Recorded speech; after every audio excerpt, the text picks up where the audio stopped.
इस वक्त मेरे साथ एक न्यूज़ 24 और मैं हूं अनन्या सहाय। एक बात जो सबसे बड़ी अभी बिहार के सियासत में चल रही है वो है कल पटना में राजनाथ सिंह का आना। जैसा कि हम लोगों ने देखा था कि बीजेपी के कार्यकर्ताओं के बीच एक भारी भीड़ के बीच राजनाथ सिंह पटना पधारे थे और ज्ञान भवन में उन्होंने अपनी बातों को रखा था। जंगल राज को याद दिलाने से लेकर के उन्होंने भाजपा के किए उत्कृष्ट कार्यों को भी जनता के सामने रखने की बात की थी और इन सबों के बीच विपक्ष भी लगातार कटाक्ष दिए जा रहा है। एक और जहां वोटर लिस्ट को लेकर के बिहार की सियासत पूरी तरह से गर्मा चुकी है, वहीं दूसरी ओर पोस्टर वार भी लगातार चल रहा है। जहां लालू यादव पर चारे घोटाले के इल्जाम बीजेपी के नेता लगातार लगाते रहते हैं, वहीं आरजेडी की ओर से गरीबों का नाम जो है वो वोटर लिस्ट से हटाने की बातों को लेकर के सरकार पर जमकर हमला बोला जा रहा है। तेजस्वी यादव भी इसमें कहीं से भी चूक नहीं कर रहे हैं। उन्होंने भी अपने रोजगार के मुद्दे को लगातार ही आगे बढ़ाया है। लेकिन इन सबों के बीच एक बड़ी बात आती है कि जनता अगर माने तो माने किसकी। ऐसे में कुछ लोगों से बात करते हुए हमने पाया है कि बीजेपी के कार्यकर्ताओं के बीच जिस तरह का जोश राजनाथ सिंह भर कर गए हैं वो देखने में सामने आ रहा है, उभर कर सामने आ रहा है। सबसे पहले हम आपको दिखाते हैं क्या कुछ कह रहे हैं बीजेपी के कार्यकर्ता। गरीब दलित शोषित वंचित तो भी नरेंद्र मोदी के साथ है। लालू यादव जी तो MOI का नारा दिया है, MOI पर ही सिर्फ भरोसा है उसको। हम लोग तो सर्व समाज की बात करते हैं तो हानि हमको होगी, चिंता उसको क्यों है? अगर हम गलत निर्णय पार्टी ली है तो इससे हानि उसको क्या होगा? तेजस्वी जी बोल रहे कि गरीबों को हटाया जा रहा है वोटर लिस्ट से। कमजोर विद्यार्थी अनेक बहाने बनाते हैं कि बहुत टाइट हुआ, ये हुआ, वो सब कमजोर है, जनाधार खिसक चुका है, इसीलिए अनेक बहाने, कभी वक्फ बोर्ड, कभी ये वो NRC, सब बहानाबाजी है उसका। संविधान की भी बात करते हैं कि संविधान खतरे में है। संविधान को तो कुचलने वाले लोग वही लोग हैं। संविधान को जो कुचला है कांग्रेस जीवन भर, उसके गोद में जाके बैठी हुई है सत्ता पाने के लिए।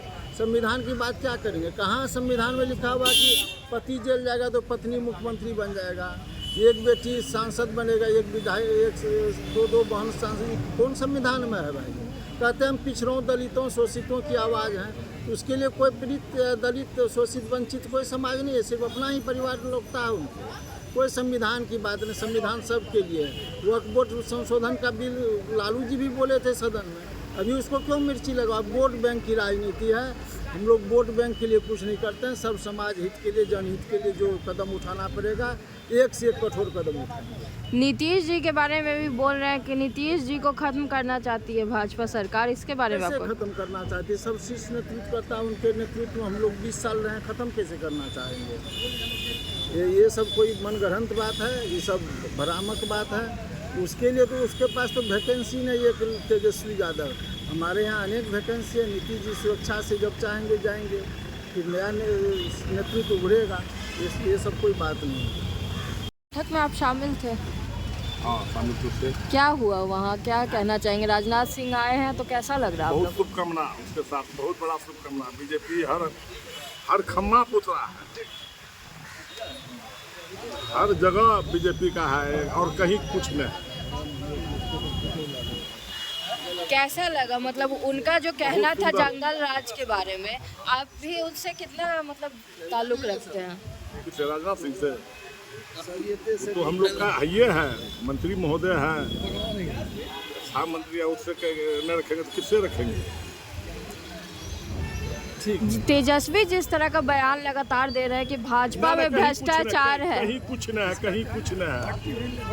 वो एकदम भ्रष्टाचार और परिवारवाद का लगातार इल्जाम तेजस्वी लगा रहे हैं भाजपा पे।